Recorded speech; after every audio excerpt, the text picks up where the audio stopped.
ॐ अखण्डमण्डलाकारं व्याप्तं येन चराचरं तत्पदं दर्शितं येन तस्मै श्रीगुरवे नमः। भगवत भक्तजन, আমরা এখন শ্রীমদ্ ভগবদ গীতার দ্বাদশ অধ্যায় ভক্তি যোগ এর 11 নম্বর শ্লোক থেকে সমবেতভাবে পাঠ করব।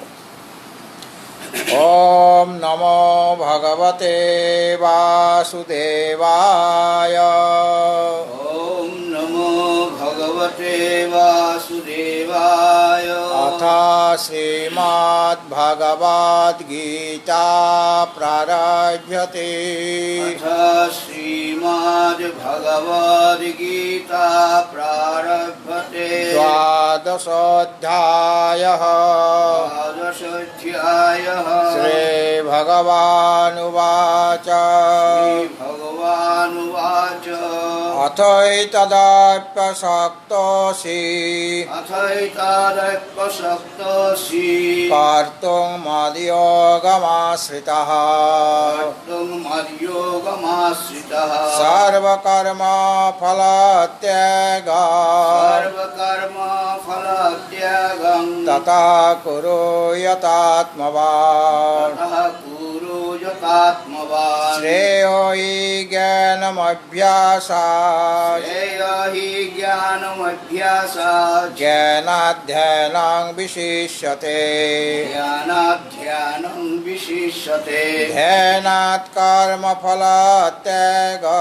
জ্ঞানাৎ কর্ম ফলত্যাগং। ত্যাগাৎ শান্তিরনন্তরम्। ত্যাগশ্চান্তিরনন্তরम्। অদ্বেষ্টা সর্বভূতানাং। অদ্বেষ্টা সর্বভূতানাং। মৈত্রা করুণ এব চ। মৈত্রः করুণ এব চ। নির্মমো নিরহংকারः। নির্মমো নিরহংকারः। সমা দুঃখ সুখক্ষমী। সমা দুঃখ সুখः ক্ষমী। সন্তুষ্টা সততাং যোগী। সন্তুষ্টः সততং যোগী। যতাত্মা দৃঢ়নিশ্চয়ः। তদাত্মা দৃঢ়নিশ্চয়ः। ময়্যার্পিতা মনো বুদ্ধি। ময়্যর্পিত মনো বুদ্ধি। यो মদ্ভক্তা সমে প্রিয়ः। यो মদ্ভক্তः স মে প্রিয়ः। यस्मान्नो द्विजते लोको। यस्मान्नो द्विजते लोको। लोकान्नो द्विजते च यः। लोकान्नो द्विजते च यः। हर्षामर्षभयोद्वेगैर्। हर्षामर्ष भयोद्वेगैर्। मुक्तो यः स च मे प्रियः। मुक्तः स च मे प्रियः। अनपेक्षा शुचिर्दक्षः। अनपेक्षा शुचिर्दक्षः। उदासीनो गतव्यथः। उदासीनो गतो व्यथः। सर्वारम्भ परित्यागी। सर्वारम्भ परित्यागी। यो मद्भक्तः स मे प्रियः। यो मद्भक्तः स मे प्रियः। यो न हृष्यति न द्वेष्टि। यो नारिष्यति न द्वेष्टि। न शोचति न काङ्क्षति। न शुचति न काङ्क्षति। शुभाशुभपरित्यागी। शुभाशुभ परित्यागी। भक्तिमान् यः स मे प्रियः। भक्तिमान् यः स मे प्रियः। समशत्रौ च मित्रे च। समशत्रौ च मित्रे च।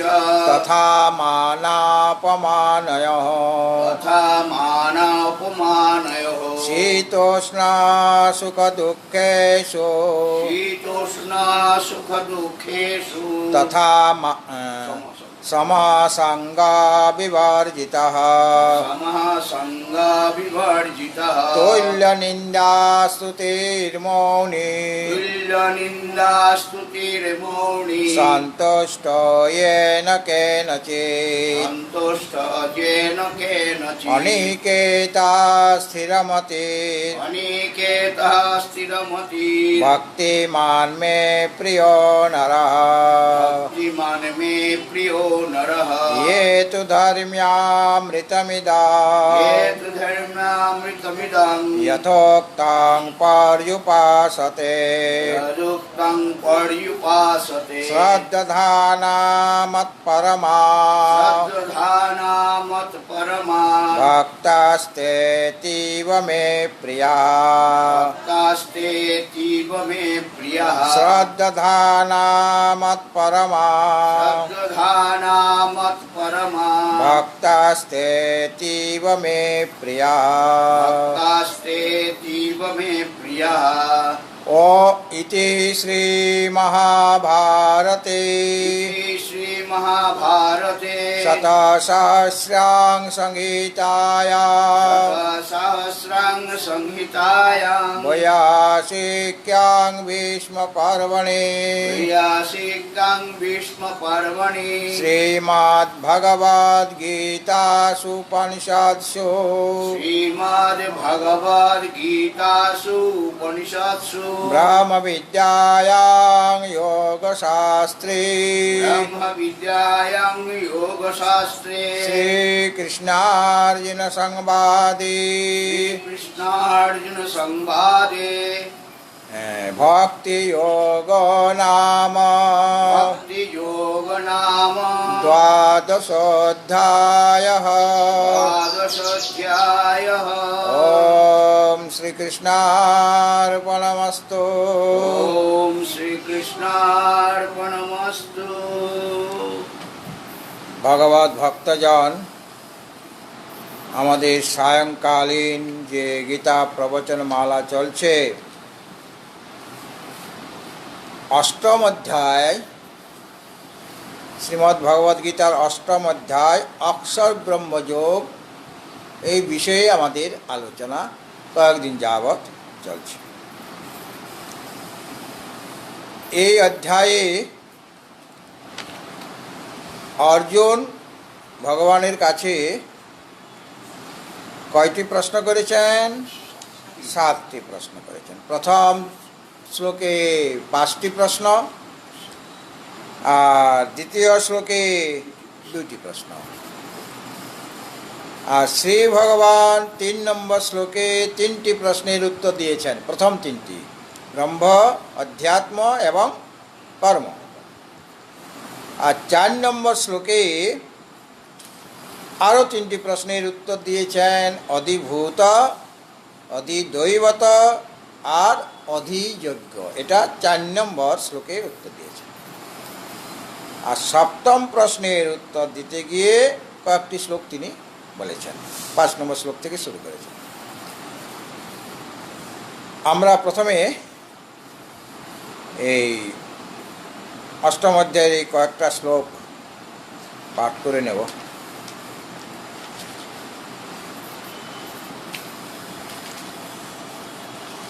অথ অষ্টমোऽধ্যায়ः अष्टमोऽध्यायः अक्षर ब्रह्मयोगः अक्षर ब्रह्मयोगः अर्जुन उवाच अर्जुन उवाच किं तद् ब्रह्म किमध्यात्मा किं तद्ब्रह्म किमध्यात्मं किं कर्म पुरुषोत्तम किं कर्म पुरुषोत्तम अधिभूतं च किं प्रोक्ता अधिभूतं च किं प्रोक्तम् अधिदैवं किमुच्यते अधिदैवं किमुच्यते अधियज्ञ कथं कोत्र अधियज्ञः कथं कोत्र देहेऽस्मिन् मधुसूदन देहेऽस्मिन् मधुसूदन प्रयाणकाले च कथा प्रयाणकाले च कथं ज्ञेयोऽसि नियतात्मभिः ज्ञेयसि नियतात्मभिः श्रीभगवानुवाच श्रीभगवानुवाच अक्षरां ब्रह्म परमम् अक्षरं ब्रह्म परमं स्वभावोऽध्यात्ममुच्यते स्वभावोऽध्यात्म उच्यते भूतभावोद्भवकरो भूतभावोद्भवकरो विसर्गः कर्मसंज्ञितः विसर्गः कर्मसंज्ञितः अधिभूताक्षरो भावः अधिभूतं स्खरो भावः पुरुषश्चादिदैवता पुरुषष्टाधिदैवताम् अधियज्ञोऽहमेवात्र अधियज्ञमेवात्र देहि देहाभृताङ्बर देहे देहभृताम्बर अन्तकाले च मामेव अन्तकाले च मामेव स्मरन् मुक्त्वा कलेवरा मरणमुक्ता कलेवरम् य प्रयाति समाद्भाव यः प्रयाति समद्भावं याति नास्तत्र संशयः याति नास्तत्र संशयः। भगवत भक्तजन ब्रह्म की किं तद ब्रह्म न अक्षरं ब्रह्म परम। आज प्रश्न छिल किम अध्यात्म स्वभावो अध्यात्ममुच्यते किं कर्म पुरुषोत्तम भूतभावोद्भवकरो विसर्गः कर्मसंज्ञितः। प्रश्न पर उत्तर दीदी साजा एरकम भावे किं तद ब्रह्म अक्षरं ब्रह्म परम किम अध्यात्म स्वभावो अध्यात्ममुच्यते किं कर्म पुरुषोत्तम भूतभावोद्भवकरो विसर्गः कर्मसंज्ञित। तीनटा प्रश्ने तीनटा उत्तर হয়ে গেল। এখানে কর্মের কথা নিয়ে আমি আলোচনা করছিলাম। কর্ম কাকে বলা হয়? যেটা ভূতগণের সত্তার প্রাণীগণের সত্তার উৎপত্তি যে করে। কে করে? কর্মই করে। কেননা যেরকম যেরকম আমরা কর্ম করব, যজ্ঞাদি যে কর্ম করব বা উপাসনা আদি যে কর্ম করব সেই অনুসারে আমাদের কি হবে? সে ফলটা ভোগ করতে হবে। হ্যাঁ, এই জন্য ওই কর্মের কথা বলা হচ্ছে। এবং যে ফলটা আমরা ভোগ করি সেটা নিজের দ্বারাই অর্জিত। কোনো সময় আমার সুখ হয়, কোনো সময় দুঃখ হয়ে থাকে, কোনো সময় মান, কখনো অপমান, কখনো লাভ, কখনো ক্ষতিগুলো হয় কি না? তো এইগুলি কে দিচ্ছেন? আমাকে সম্মান কে জানালো, আমাকে অপমান কে করলো? হ্যাঁ, এই প্রশ্নের উত্তর পাওয়া যাবে কি না? আজকে তুমি যে সম্মান পাচ্ছ সংসার থেকে, সেটা তোমার এই কর্মের দ্বারা অর্জিত। সম্মান পেলে সুখ হয় কি না? আর আজকে যে তোমাকে ওই ব্যক্তি অপমান করে দিল, যে সম্মান করেছে সে অপমান করে দিল, হ্যাঁ, কেন করলো? ওটা অশুভ কর্ম ছিল কিছু, এই জন্য অপমানজনিত দুঃখ তোমার ভোগ হচ্ছে। হ্যাঁ, সুতরাং ওই কর্মর জন্যই প্রাণীগণের সত্তার উৎপত্তি হয়ে থাকে।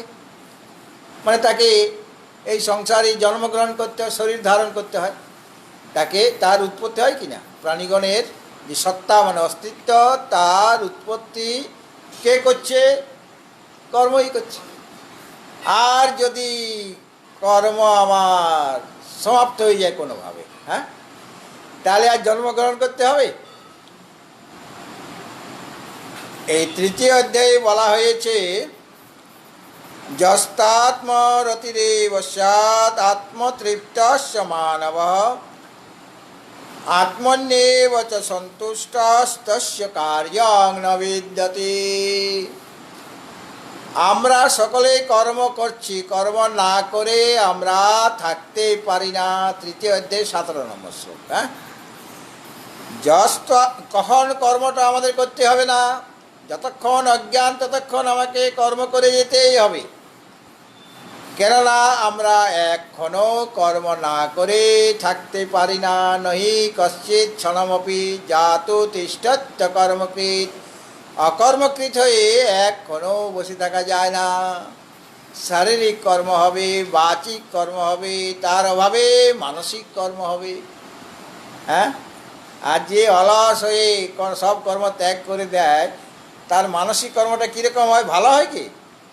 সে দুশ্চিন্তা করবে, ভালো কাজ করবে না, ভগবত চিন্তন করবে না। কেন অলস ব্যক্তি ভগবত চিন্তন কীভাবে করবে? হ্যাঁ, কাজে সে দুশ্চিন্তা করবে, এটা চেয়েছিলাম, সেটা চেয়েছিলাম, কেন পেলাম না। তো অজ্ঞান অবস্থায় আমাদের কর্ম করে যেতেই হবে। আমাদের ঈশোপনিষদও বলেছেন যে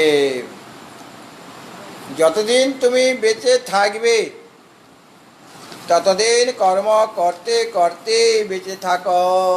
হ্যাঁ, বলেছেন না? ঈশোপনিষদ বললেন যে এই যে আত্মতত্ত্ব, অর্থাৎ সর্বত্র সর্বদা ঈশ্বর দৃষ্টি করতে হবে। ঈশাবাস্যম ইদং সর্বম যৎকিঞ্চ জগত্যাং জগৎ, এই কথা বলা হয়েছে। মানে সর্বত্র ঈশ্বর দৃষ্টি, আত্মদৃষ্টি করতে হবে। এবং তার জন্য তোমার ত্যাগ বুদ্ধির প্রয়োজন। সেরকম অধিকারী যোগ্য হতে হবে। যদি তোমার সেই যোগ্যতা না থাকে তাহলে তুমি কি করবে? সকলেই তো আত্মজ্ঞান লাভ করতে পারছে না, কেননা মনের অশুদ্ধি অনেক আছে।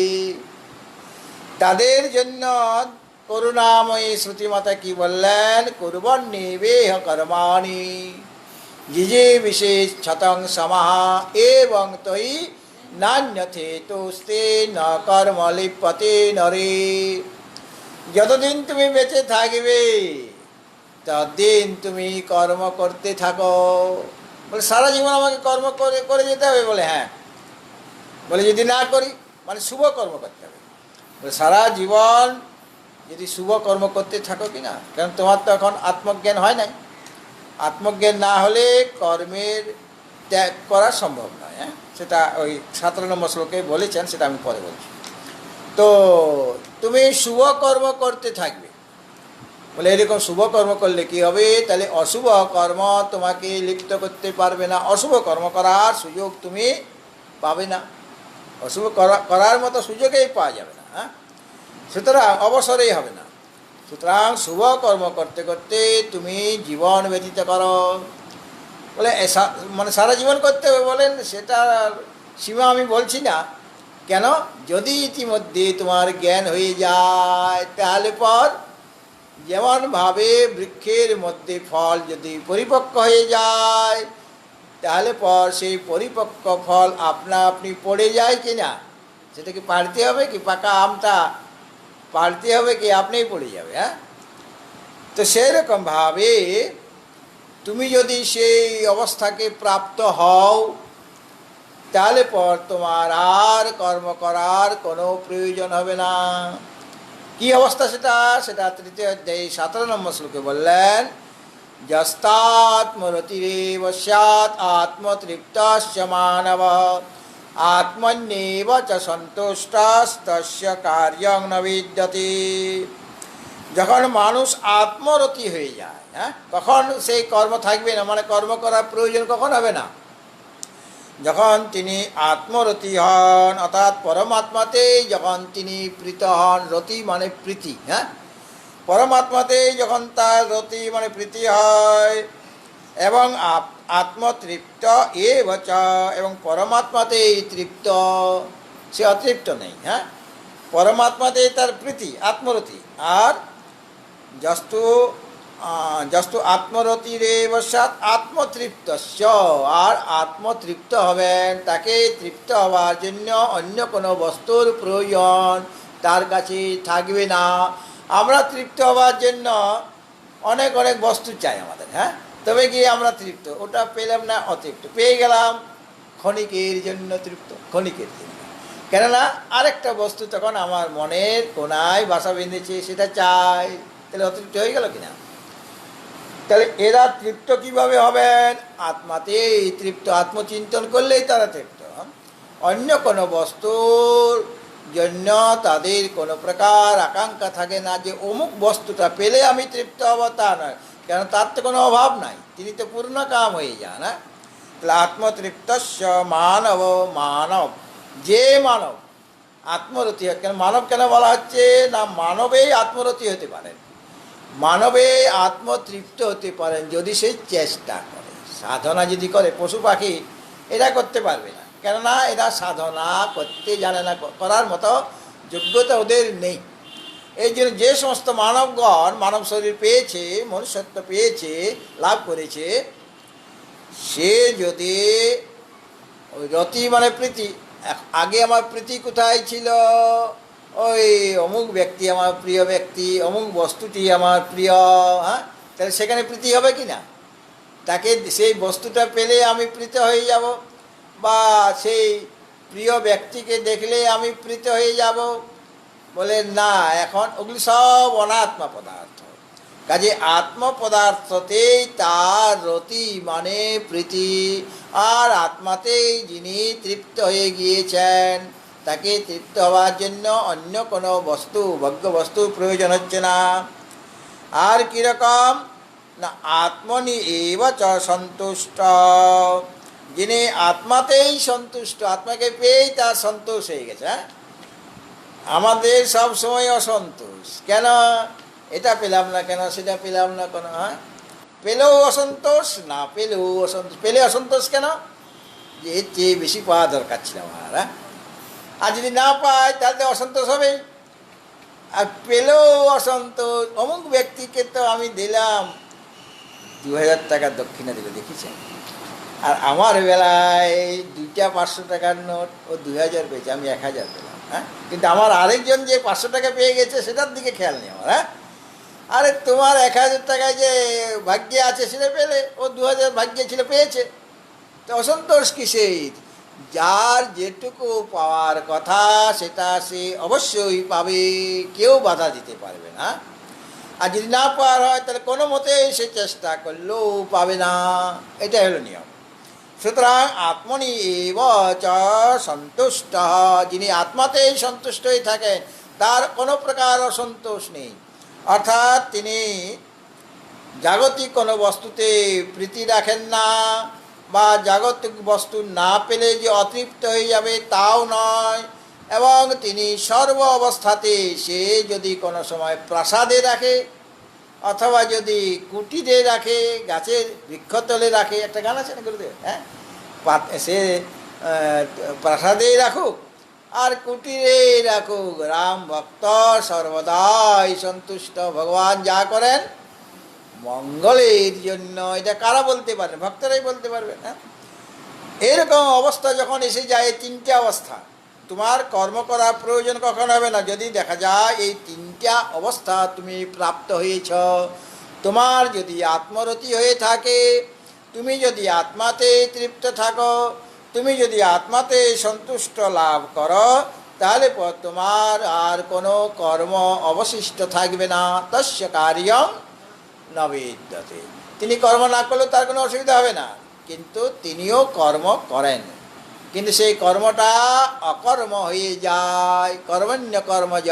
পশ্যেৎ অকর্মণি চ কর্ময়, কর্মটা অকর্ম হয়ে যায়, অর্থাৎ ফলের ইচ্ছা নিয়েও তিনি সেই কাজটা করেন না, বা কর্মে কর্তৃত্ববোধ নিয়েও করেন না। কর্ম আমরা যখন করি কর্তৃত্ববোধ নিয়ে করি, যে কর্মটার কর্তা আমি, তাহলে কর্তৃত্ববোধ আছে কর্মে, আর ফলে আমার ভোক্তৃত্ববোধ আছে, ফলটা আমি পাবো, আমি ভোক্তা হব।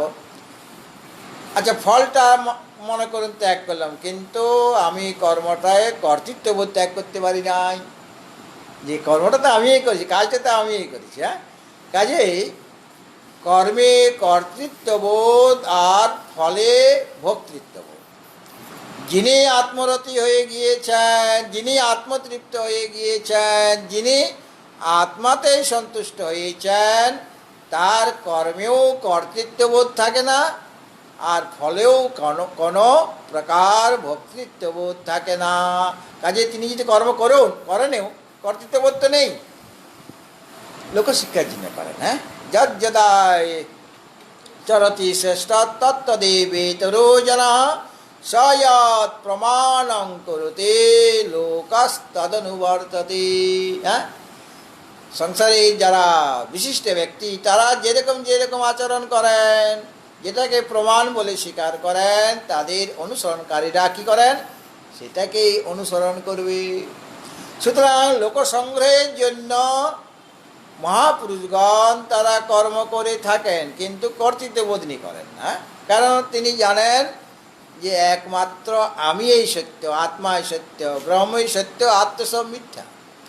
কিন্তু লোকসংগ্রহ মানে লোকশিক্ষা, লোককল্যাণের জন্য তারা কর্ম করে চলেন। হ্যাঁ, আর অভ্যাসবশত করেন, যেহেতু সেই কর্মই তাকে ধীরে ধীরে চিত্ত শুদ্ধ করিয়ে এই আত্মজ্ঞানের পরিস্থিতিতে তাকে বসিয়েছে। জপ, ধ্যান ইত্যাদি সেগুলো তো কর্ম, কিন্তু সেটা তারা ত্যাগ করছেন কি? বা লোকশিক্ষার জন্য, যেমন আচার্য শঙ্কর, তিনি তো ব্রহ্মবিদ পুরুষ, ভগবান শঙ্করের অবতার তিনি। শঙ্করং শঙ্করাচার্যং কেশবং বা দরায়ণং সূত্রভাষ্য কৃত বন্দে ভগবন্ত পুনঃ পুনঃ। শঙ্করকে শঙ্করং শঙ্কর সাক্ষাৎ, তিনি সাক্ষাৎ ভগবান শঙ্কর, সাক্ষাৎ ভগবান শঙ্কর মানে শঙ্করের অবতার। ব্যাসো নারায়ণ স্বয়ং, শঙ্কর শঙ্কর সাক্ষাৎ ব্যাসো নারায়ণ স্বয়ং।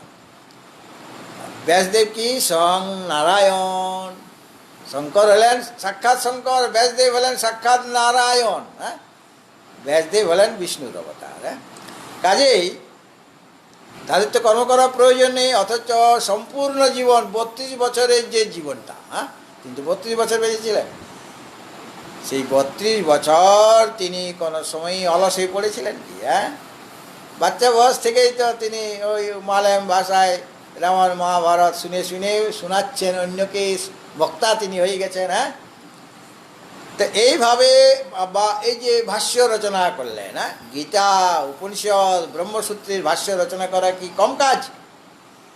বিরাট বিশাল কাজ। কেবল ভাষ্যই রচনা করেননি, তিনি অনেক অনেক স্তব, স্তুতি ইত্যাদিও রচনা করেছেন। হ্যাঁ, এগুলি করেছেন।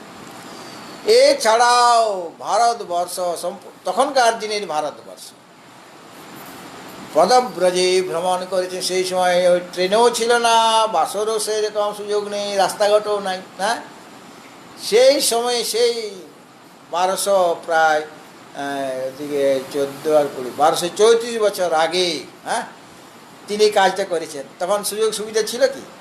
সব তো হেঁটে হেঁটে, সব যারা তীর্থ ভ্রমণ করতে যেত না, হেঁটে হেঁটে যেত। হ্যাঁ, এবং কেদার বদ্রী গেলে সে ফিরে আসবে কি আসবে না এই শরীর নিয়ে কোনো গ্যারেন্টি নাই। এই যিনি উইল করে যেত, তার যদি সম্পত্তি ইত্যাদি থাকতো, ধন সম্পত্তি, উইল করে চলে যেত, কেননা আসার কোনো চান্স নেই। হ্যাঁ, পদব্রজে যেতে হচ্ছে।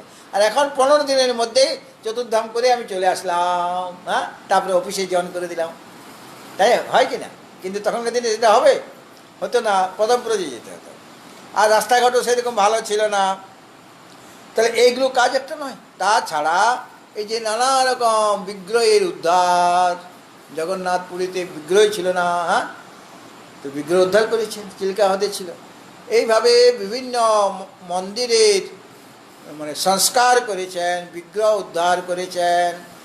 আর কত কত পণ্ডিতদের শাস্ত্রে তাদের পরাস্ত করে নিজ মতকে স্বীকার করেছেন।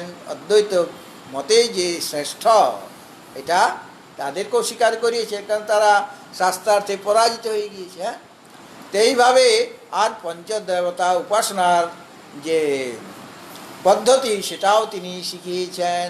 আমরা পঞ্চদেবতার উপাসনা করি না, সেটাও তিনি করেছেন। তাহলে এইগুলো এত এত কাজ তিনি সারা জীবন করে গিয়েছেন। তো এই যে কাজটা করলো, সেটা তার কর্মটা অকর্ম হয়ে যাচ্ছে, কেননা সেখানে কর্তৃত্ববোধ নেই আর ভক্তৃত্ববোধ নেই। অর্থাৎ ওই যে একটা কাঁচা ছোলা, একটা ভাজা ছোলা। কাঁচা ছোলা আমি রাত্রিবেলায় জল দিয়ে ভিজিয়ে রাখলাম, আর সকালবেলায় সেটা পুষ্ট হয়েছে, মানে ফুলে গেছে। তারপর আমি যদি ওটা খাই তো আমার পেট ভরবে, আর যদি মাটিতে রোপণ করে দিই তো ছোলার গাছ হবে। কিন্তু ওই ছোলাটাকে যদি ভেজে দিতাম, ভেজে দিলে কি হবে? পেট ভরবে আমার ওটা খেলে, কিন্তু অঙ্কুর উৎপন্ন হবে কি? সেরকমভাবে ওরা যে কর্ম করছেন ভাজা ছোলা, ওই ভিজা ছোলা নয়, ভাজা ছোলা, অর্থাৎ এর দ্বারা কাজ হচ্ছে, পেট ভরছে, কিন্তু আর সেটা আমাকে অন্য কোনো শরীর প্রদান করবে না, ফল সে দিতে পারবে না। মানে আরেকটা শরীর উৎপন্ন করে দেওয়া সেই ক্ষমতা ওই কর্মের নাই। কেননা তারা আত্মজ্ঞান লাভ করেছেন। যারা আত্মরতি হয়ে যান, আত্মতৃপ্ত হন, আত্মাতেই সন্তুষ্ট থাকেন, তার মানে কি? তারা আত্মবিদ। তরতি শোকম আত্মবিদ। যিনি আত্মবিদ হন তিনি শোককে অতিক্রম করেন, অর্থাৎ শোক তার থাকে না। তত্র কো মোহ কা শোক একত্বম অনুপাস্যত। যিনি একত্ব দর্শন করেছেন, সেই পরমাত্মার সাথে জীবাত্মার ঐক্য, একতা যিনি অনুভব করেছেন, তার শোকও থাকে না, তার মোহও থাকে না। আগে মোহ হবে তবে গিয়ে সুখ হবে। আগে মোহগ্রস্ত আমরা হয়ে যায়, তারপরে শোক করতে হয় আমাদের। আর দুইটাই সরে যাবে কখন? যখন আমরা আমাদের একত্ব বিজ্ঞান হবে। আর একত্ব বিজ্ঞান হয়ে গেলে তখন আমরা কর্ম না করে থাকতে পারবো। কেন? তখন জ্ঞানের অবস্থা। অজ্ঞান অবস্থায় আমার কর্ম থাকবেই, মানে কর্মটাকে আমি ইচ্ছা করলেও ত্যাগ করতে পারছি না। কেননা অজ্ঞান মানে আমার তো মোহগ্রস্ত অবস্থা। সেই সময়ে আমার তো অভাববোধ তো দূর হয় নাই। আমার কি, আমি কি পূর্ণতা লাভ করেছি? আমার অভাব, মানে কিছুতে আমি খুশি হতে পারছি না। অভাব আমার লেগেই আছে। আমি আগেকার দিনে না, মাস্টার মশাইদের হাই স্কুলে 200 টাকা মাইনে, মাসে, একদিনে না, মাসে 200 টাকা। কল্পনাই করা যাবে না, তাও প্রতি মাসে পাবে না। প্রতি মাসে দিতে পারছে না, কারণ স্কুলে দিতে হচ্ছে। সরকার তখন দিত না, কিছু দিত, ডিএটা দিত, আর কিছু দিত না। মাইনেটা ওই ছেলেদের যে মাইনে তার থেকে দেওয়া হতো। তো তাতে তারা খুব খুশি। তারা তাদের কাছে টিউশনি পড়তে গেলে বলে টাকা দিতে হবে না, এমনি পড়ো। ভালো ভালো ছেলেদের ডেকে নিতেন যে তুমি আসবে, এখানে এসে পড়ে যাবে। বলে আমার তো টাকা নেই। বলে টাকা কিসের? টাকা লাগবে না। তো এইরকমভাবে তারা পড়াতেন, এত ভালোবাসতেন। আমরা কোনোদিন টিউশন পড়িনি। যা পড়াবার না ওরা ক্লাসেই পড়িয়ে দিতেন। আর এখন ক্লাসে পড়াবেন, একটু ফাঁক রেখে দেবে, যাতে করে এমনভাবে বুঝাবে যাতে বুঝতে না পারে। বুঝাবার কৌশলটা কীরকম? যে এমনভাবে বুঝিয়ে দিল যে তোমার তালগোল পাকিয়ে গেল। বলে মাস্টারমশাই বুঝতে পারলাম যে, বলে ঘরে আসুন, তখন বুঝিয়ে দেবো। তো সকলকে আমি এ কথা বলছি না, এইরকম অবস্থা হয়ে গেছে আর কি শিক্ষা সমাজ। যাই হোক, তো যতদিন অজ্ঞান ততদিন কর্ম আমার আছে, আর সেই কর্মের ফল আমাকে ভোগ করতে হবে। আর যখন জ্ঞানের অবস্থা এসে যাবে, জ্ঞান লাভ হবে, সেই সময়ে কর্ম আমাকে স্পর্শ করতে পারবে না। ন মাং কর্মাণি লিম্পন্তে ন মে কর্মফলে স্পৃহা ইতি মাং ইয়ো বিজানাতে কর্মবে ন স বধ্যতে। ভগবানকে কর্মলিপ্ত করতে পারে না, কর্মফলও তার স্পৃহা নেই। সেরকম জ্ঞানী পুরুষ, তাদেরও কর্ম করার তাদের প্রয়োজন নেই। আর তারা কর্ম করলেও সেটা অকর্ম হয়ে যায়, আর ফল লাভেরও তাদের কোনো প্রকার আকাঙ্ক্ষা নেই। কেন? তাদের কোনো অভাব নেই। অভাব থাকলে আমার ফল লাভের ইচ্ছা থাকে, যে আমার ওটা পাওয়া যায়, কিন্তু অভাবেই নাই।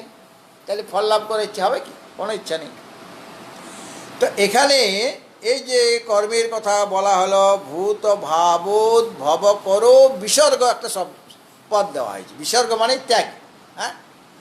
অর্থাৎ দেবতাদের উদ্দেশ্যে ওই যে চরু পুরোটা ইত্যাদি যে দ্রব্যগুলি আহুতি দেওয়া হচ্ছে, মানে ত্যাগ করা হচ্ছে কিনা, ওখানে ত্যাগ বিসর্গ হলো কিনা, সেটা কি হয়ে গেল?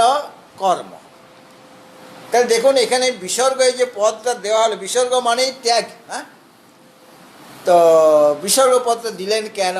বলে এই যে তোমার দেবতাদের উদ্দেশ্যে তুমি এগুলো আহুতি দিচ্ছ, কিন্তু দেবতাদের কাছ থেকে আরো কিছু আদায় করতে চাইছো কি না? আমি যার জন্য করছি, এত আহুতি দিচ্ছি, এত টাকা খরচ করছি, এমনিতে ত্যাগ তো আমি করলাম, কিন্তু এমনিতেই ত্যাগ করি নাই, তোমার কাছ থেকে কিছু নেব। পরস্পরং ভাবয়ন্ত শ্রেয় পরম বাপসত, কোনো একটা উদ্দেশ্য নিয়ে আমি যজ্ঞটা করেছি, কাজে সেই উদ্দেশ্যটা আমার পূর্ণ হবে, আমি সেই জিনিসটা পাবো। হ্যাঁ, তো এখানে আমি তো ত্যাগ করেছি, কিন্তু পরিবর্তে আমি তোমার কাছ থেকে কিছু চাই, পুত্রেষ্টি যজ্ঞ, পুত্র চাই, বা বা আমি যজ্ঞ করছি যাতে করে অমুক রাজ্যটা আমি পেয়ে যাই। হ্যাঁ, তাহলে আমি যজ্ঞ তো করলাম, সেখানে তো আমার আহুতি দেওয়া হয়েছে, মানে দ্রব্য ত্যাগ করা হয়েছে। হ্যাঁ, দেবতাদের উদ্দেশ্যে, কিন্তু কি বলছি, পার্শ্ববর্তী রাজ্যটা আমার যেন হয়ে যায়, একটু ফল কামনা আছে। হ্যাঁ, কিন্তু এখানে বলছেন তুমি যদি সত্যি করে ত্যাগ একদম করে দিতে, হ্যাঁ, ফল চাই না, কিন্তু একদম ত্যাগ করে দিলাম। হ্যাঁ, তাহলে পর ওই যে ত্যাগ, ওটা একটা বিসর্গ, মানে কর্মফলটাও আমি সমর্পণ করে দিলাম,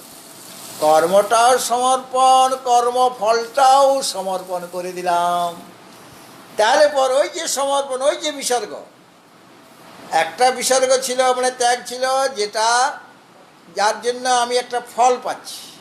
ফল পাচ্ছি মানে কি? আরও শরীর পাবো।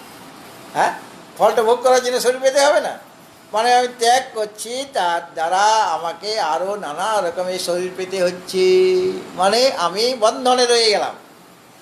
আরেক রকমের বিসর্গ, মানে ত্যাগ আছে, যে ত্যাগ করলে তুমি মুক্ত হয়ে যাবে, তখন তোমার রক্ষাবন্ধন হয়ে যাবে। আজকে কি রক্ষাবন্ধন, মানে আমরা ভবসাগরে বন্ধন, ভববন্ধনে আছি। হ্যাঁ, ভব মানে সংসার আমাদের বন্ধন করে রেখেছে, তার থেকে রক্ষা। হ্যাঁ, রক্ষাবন্ধন শব্দের অর্থ বন্ধন থেকে রক্ষা করা, সেটা হলো রক্ষাবন্ধন। হ্যাঁ, মানে আমরা আমাদের আমাদের আমরা বন্ধন দশা চাইছি না। একজন আমাদের গুরুবন ছিল, খুব কট্টর, সে কাউকে রাখিও পরাবে না আগরতলায়, আর সে নিজেও রাখি কারো হাতে পরবে না, বলে না না আমি বন্ধনের মধ্যে থাকবো না, আমি মুক্ত হতে চাই। হ্যাঁ, হ্যাঁ, তো রক্ষাবন্ধনটা কেন? এই পূর্ণিমাতে, দিনটা কি ঝুলন পূর্ণিমা। হ্যাঁ, এই পবিত্র দিনে, এই পূর্ণিমার দিনে তোমার কি হবে? বন্ধন থেকে রক্ষা। যখন তুমি পূর্ণিমা, তোমার জীবনে পূর্ণিমা এসে গেল, অর্থাৎ যখন তুমি পূর্ণত্ব লাভ করলে। কীভাবে পূর্ণত্ব লাভ হলো? তোমার জ্ঞান হয়ে গেছে, এই জন্য পূর্ণত্ব কোনো অভাব নাই এখন। না, জ্ঞান হলেই তো পূর্ণত্ব হবে। পূর্ণত্ব যখন লাভ হলো, যখন পূর্ণিমা প্রাপ্ত হলে তুমি 16 কলায় তুমি পূর্ণ হয়ে গেলে, মানে কোনো অভাব নাই, আর কোনো কলার অভাব নাই। আগে এক একটা কলার অভাব ছিল, এক একটা কলা মানে অংশের অভাব ছিল আমার, চন্দ্রমার। তা আমার এখন কোনো অভাব নাই, আমি পূর্ণ হয়েছি, মানে পূর্ণ কাম হয়েছি, পূর্ণত্বকে লাভ করেছি। যিনি পূর্ণ, তাকে লাভ করেছি, এবং তাকে লাভ করে আমি পূর্ণ হয়ে গিয়েছি। তখনই আমাদের বন্ধন থেকে রক্ষা হবে। পূর্ণত্ব লাভ না হলে বন্ধন থাকবেই। যতদিন অভাব, যতদিন আমার অল্প বস্তু রয়েছে, ততদিন অভাব, ততদিন সংসার, ততদিন আমার শরীর আদি ধারণ করা, আর ততদিন আমার প্রিয় আছে, অপ্রিয় আছে, রাগ আছে, দেশ আছে, সুখ আছে, দুঃখ আছে, লাভ ক্ষতি, জয় পরাজয়, মান অপমান সব আছে আমার। কিন্তু যখন পূর্ণ হয়ে গেলাম আমি, তখন রাগ দেশ নেই, লাভ ক্ষতি নেই, জয় পরাজয় নেই, মান অপমান নেই, সব সমান হয়ে গেছে। তুল্য নিন্দা শ্রুতির মৌনী, এইরকম অবস্থা তখন তার হয়ে যাবে। এই জন্য এখানে ভগবান বিসর্গ যে পদটি তিনি এখানে দিয়ে দিলেন, যে বিসর্গ কর্মসংগীত, এই যে কর্মটা, সেই কর্মকে বলা হয়েছে এই যজ্ঞ। যজ্ঞ মানে যজ্ঞটা কীরকম? দেবতাদের উদ্দেশ্যে চরু পুরুডাস ইত্যাদি যে আহুতি দেওয়া হচ্ছে দ্রব্যগুলি। হ্যাঁ, এই যজ্ঞ আমরা দেখতে পাচ্ছি দুই রকম। গীতাতেও বলা হয়েছে কি যজ্ঞ, একটা হলো দ্রব্যময় যজ্ঞ বা দ্রব্যযজ্ঞ, আরেকটা হলো জ্ঞান যজ্ঞ। কটা যজ্ঞ, কীরকম যজ্ঞ? দুই রকম হয়ে গেল। কি কি? একটা হলো দ্রব্যময় যজ্ঞ, যেখানে অনেক দ্রব্যের প্রয়োজন হয়ে থাকে, হ্যাঁ, তাই না? সেটা কি বলা হয়? দ্রব্যযজ্ঞ বা দ্রব্যময় যজ্ঞ। আরেকটা যজ্ঞ আছে, তার নাম জ্ঞান যজ্ঞ। গীতায় কোথায় বলা হয়েছে? চতুর্থ অধ্যায়ের 33 নম্বর শ্লোকে, শ্রেয়ান দ্রব্যময়া যজ্ঞাৎ জ্ঞান যজ্ঞ পরন্তপ। চতুর্থ অধ্যায় 33, হ্যাঁ, শ্রেয়ান দ্রব্যময়া যজ্ঞাৎ জ্ঞান যজ্ঞ পরন্তপ সর্বম কর্মাখিলং পার্থ জ্ঞানে পরিসমাপ্যতে। পেয়েছ? হ্যাঁ, এখানে কি বলা হলো যে হে পরন্তপ, হে অর্জুন, না শ্রেয়ান দ্রব্যময়া যজ্ঞ, এই যে দ্রব্যময় যে যজ্ঞ, হ্যাঁ, দ্রব্য সাধ্য যে যজ্ঞ, সেটা দ্রব্যময় যজ্ঞ, মানে অনেক দ্রব্য প্রয়োজন হচ্ছে, তোমার টাকা পয়সাও লাগছে আর অনেক জিনিসপত্রও লাগছে আহুতি দেওয়ার জন্য। অমুক শাড়ি চাই, অমুক বস্ত্র চাই, হ্যাঁ, আর এই লাগবে, তো অনেক অনেক দ্রব্য লাগছে, তো অনেক দ্রব্যের প্রয়োজন হচ্ছে। দ্রব্যময় যজ্ঞে অনেক দ্রব্য লাগে। তাহলে দ্রব্য সাধ্য যে যজ্ঞ অপেক্ষা, সেটা হলো দ্রব্যময় যজ্ঞ। তদ অপেক্ষা জ্ঞানযজ্ঞ, মানে যেটা মোক্ষের সাধক, সেই যজ্ঞটা শ্রেষ্ঠ, হ্যাঁ। আর দ্রব্যময় যজ্ঞটা সেটা বন্ধনের কারণ, হ্যাঁ। যদি আমি ফল কামনা নিয়ে করি তাহলে কি হবে? বন্ধন হবে কি না? আর জ্ঞানযজ্ঞটা কি? মোক্ষের সাধন, মোক্ষ লাভ হবে। জ্ঞানযজ্ঞ হলে মোক্ষ লাভ হবে।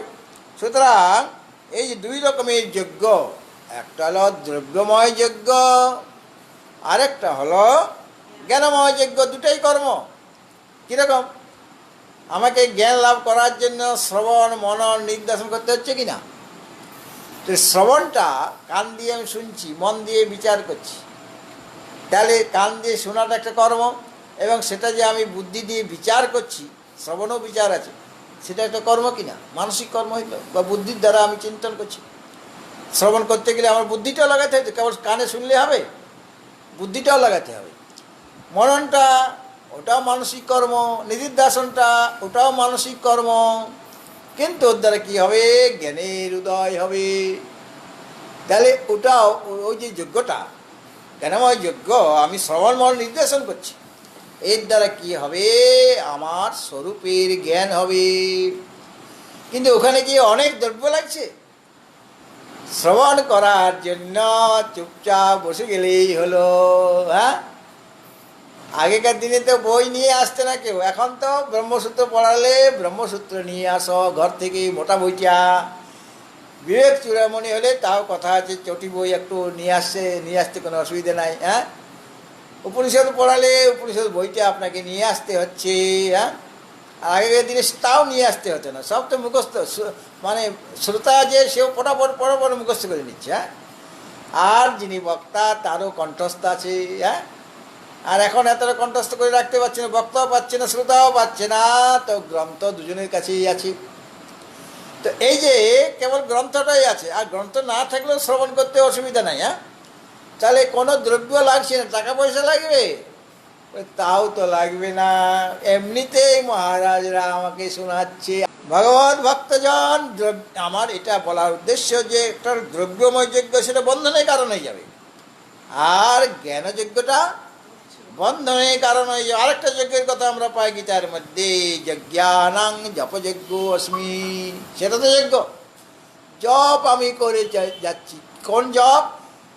গুরুদেব যে মন্ত্রটি দিয়েছেন তার বারবার আবৃত্তি, এটাই তো জপ বলা হয়।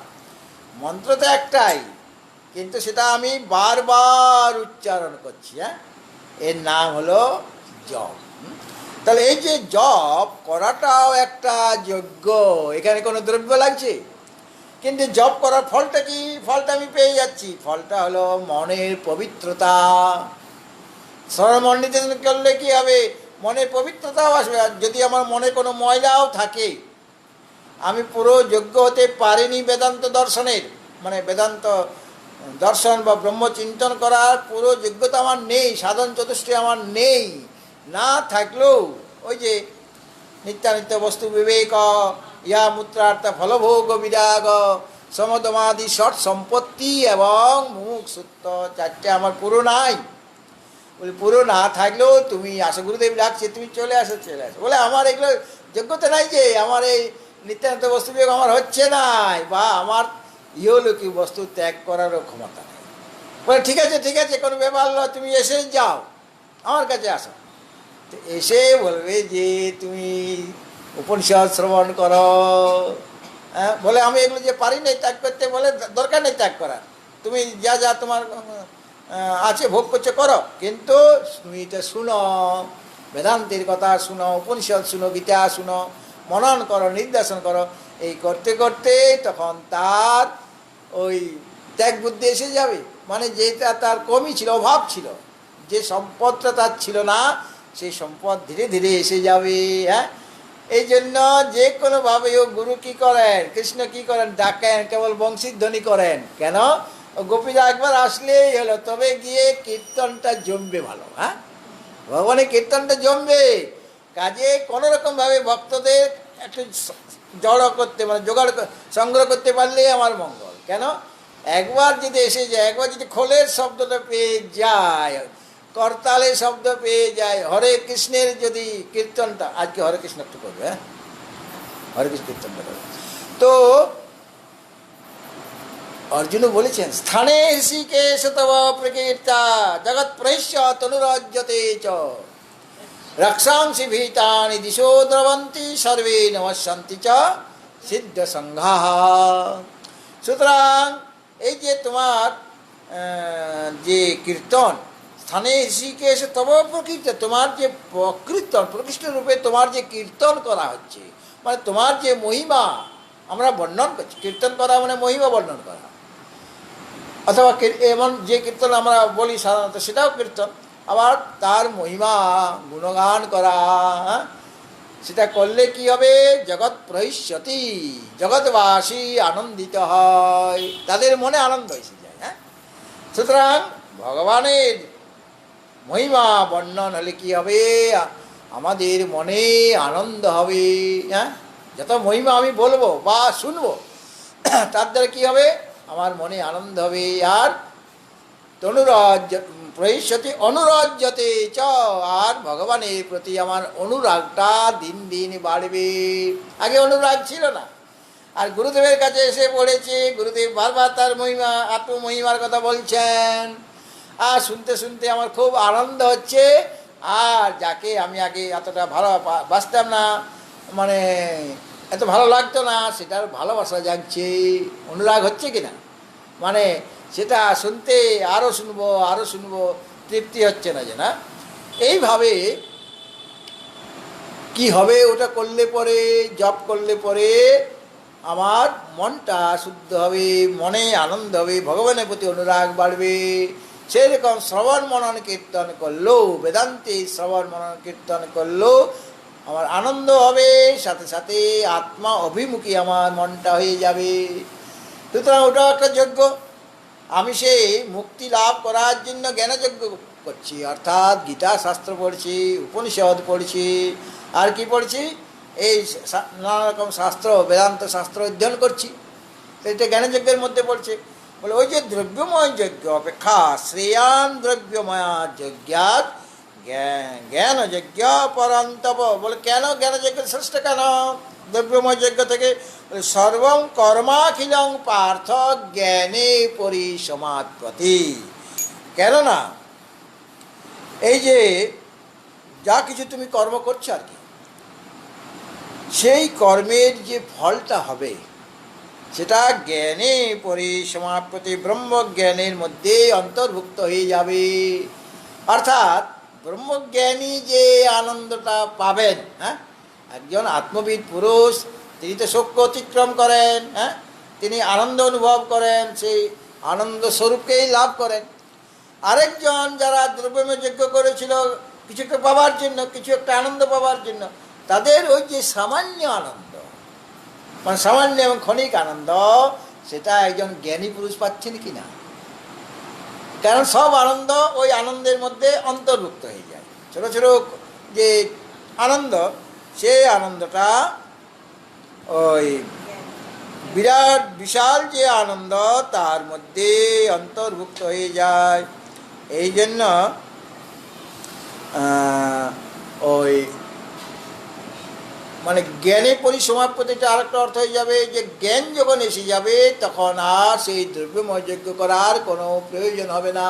হ্যাঁ, মানে জ্ঞান লাভ না হওয়া পর্যন্ত তোমার দ্রব্যময় যজ্ঞ, তারপরে জ্ঞান হয়ে গেলে আর ওগুলির দরকার হবে। তাছাড়া ওই দ্রব্যময় যজ্ঞ করলে যেটা তুমি পেয়ে আনন্দিত হতে, যে আনন্দটা তোমার লাভ হতো, জ্ঞানযজ্ঞের দ্বারা তোমার তার চেয়ে অনেক অনেক গুণ আনন্দ, শতগুণ শতগুণ করে বাড়াতে বাড়াতে যে আনন্দটা, আনন্দের যে চরম সীমা, তারপরে আর কোনো আনন্দ নেই, পরম আনন্দ, সেই আনন্দটা লাভ হবে। এবং সেই পরম আনন্দের মধ্যে ছোট ছোট আনন্দগুলি ওটা তার মধ্যে অন্তর্ভুক্ত হয়ে আছে। এটা গীতাতেও বলা হয়েছে, কোথায় বলা হয়েছে, জবান অর্থোদ পানে সর্বতা সংক্লুত উদকে তাবান সর্বেষু বেদেষু ব্রাহ্মণস্য বিজানত, দ্বিতীয় অধ্যায় 46 নম্বর শ্লোক।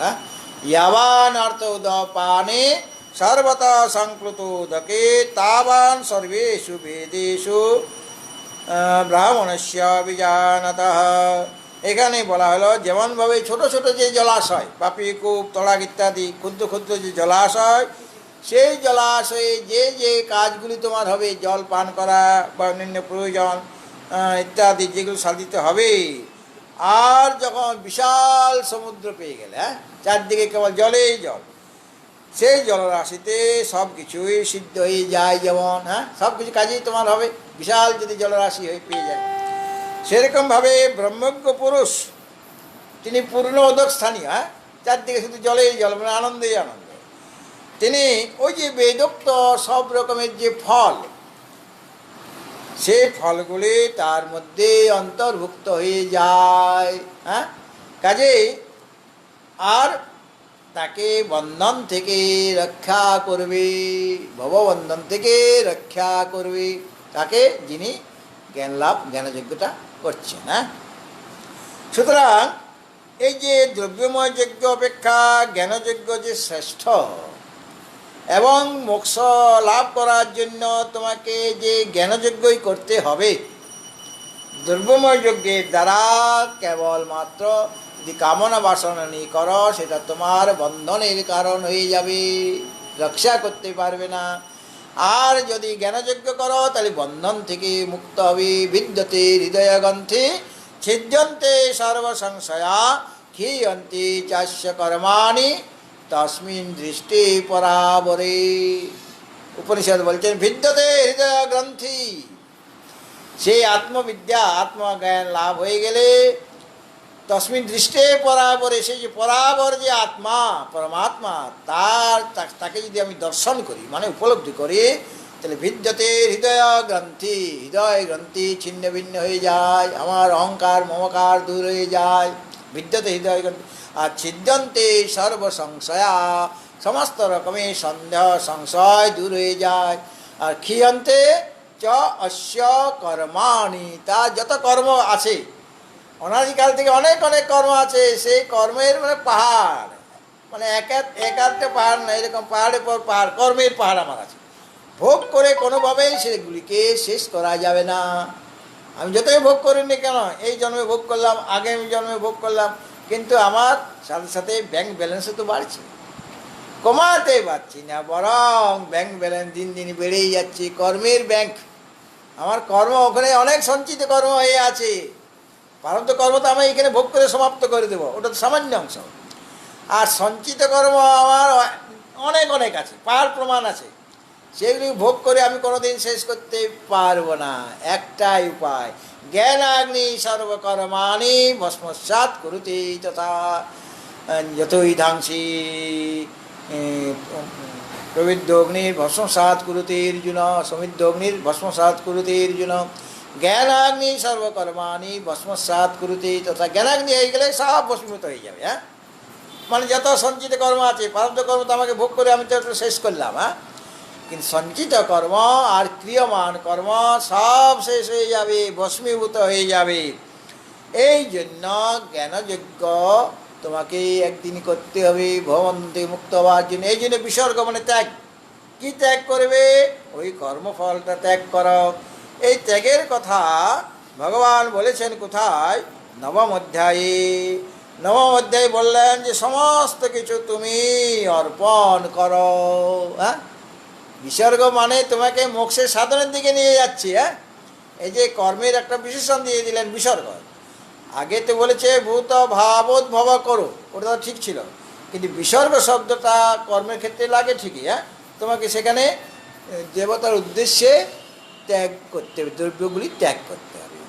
কিন্তু তোমাকে সমস্ত কিছু ত্যাগ করতে হবে, সেটা নবম অধ্যায়ে বলে দিলেন।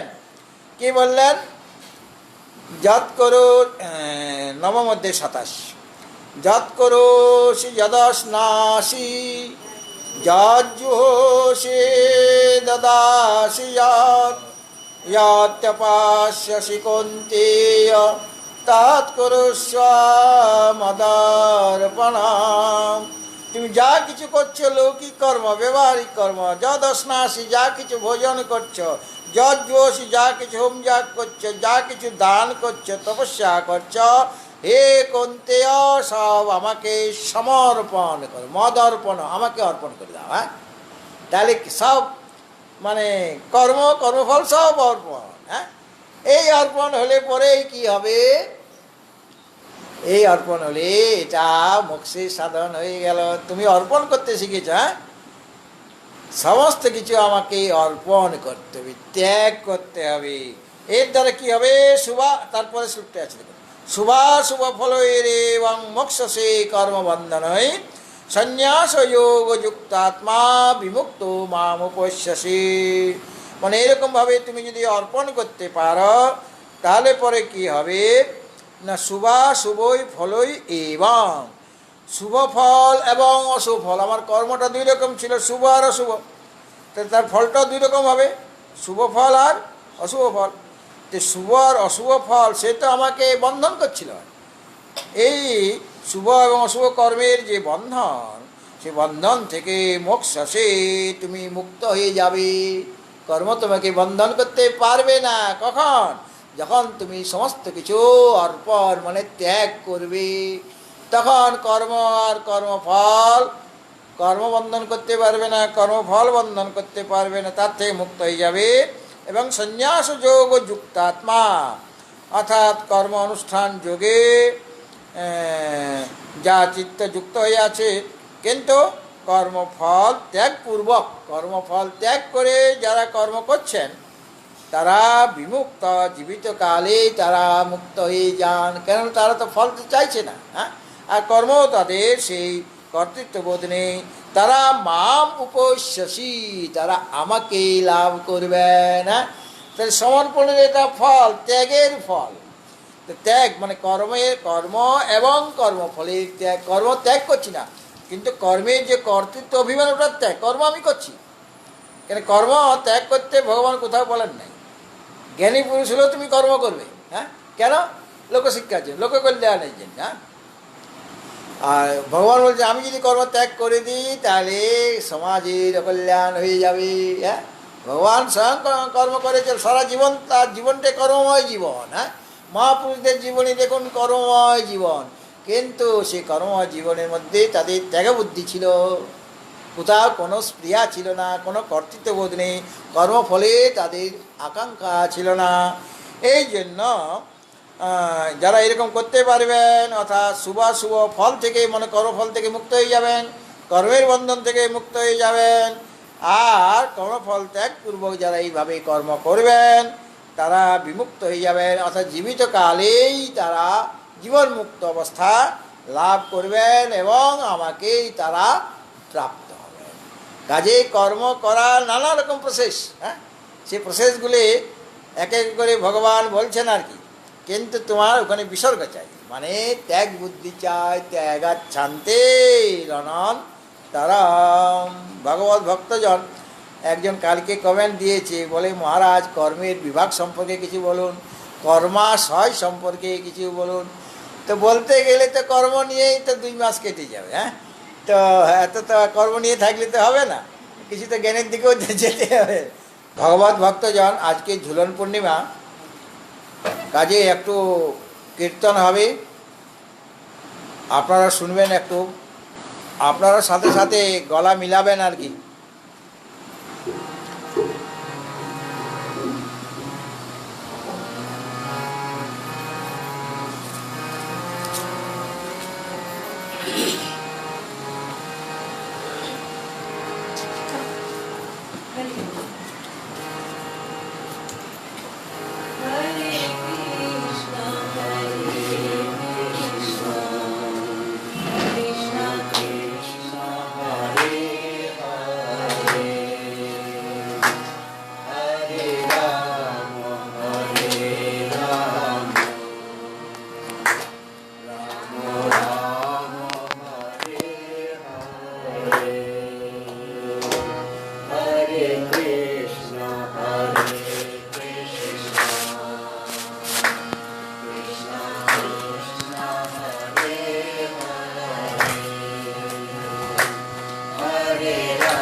पूर्णमदा पूर्णमिदां पूर्णात् पूर्णमुदच्यते पूर्णस्य पूर्णमादाय पूर्णमेवावशिष्यते।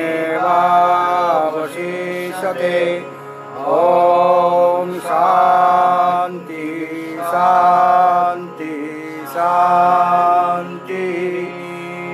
हरि ओम श्री गुरुभ्यो नमः। हरि ओम।